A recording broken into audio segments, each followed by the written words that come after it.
بس تعبون هذا يعني عبد السلام ما هذا شغال ما يكني ان ارتعد بدل ما تنتين سد حفلته يقول مرتي قاطين اذا عاد بدنا كهدل maayo saddex qodob baan ku soo koobaya warka gabigeeda qodob toddobaadkan xuquuqda dumarka iyo waxani waa wax haayada iyo dad inoo keeneen oo dumarka xaqiiqadooda lagu khalkhal gelinayo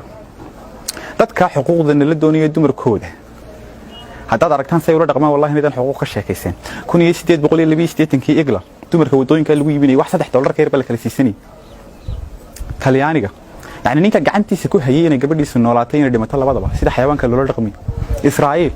waqtiyadii hore يعني dumarku waxay hayeen xasharaad oo kale maalinkii 10 goor baa la furi jiray si biyaha ay ka fududaan furitaan يعني kitaabkooda Bible-ka waxa ku qoran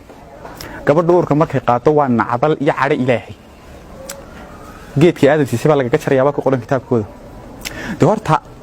jannada islaamiga ay malaha turuukii bulshada nidan daawan oo Ilaahay wuxuu leeyahay subhanahu wa ta'ala markuu dumarkeena uu sharfayo ووصينا الإنسان بوالديه حملته أمه إلهي وركبوا شيء كجمو هرم إلهي وحسير يعني جبتي إيداد كي لا مرت حملته أمه وهنا على وهن ما أنت أحوال بواد قبتين والسيرات نقطتين مضحبات نقطتين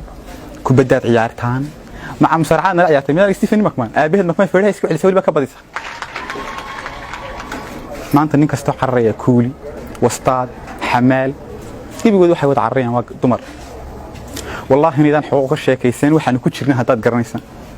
wali farbaanu dubeedin kaga dhacin oo salaam baan idin la siiban ama moofeedan duhur shidin wali miishaar baan idin ku baxsan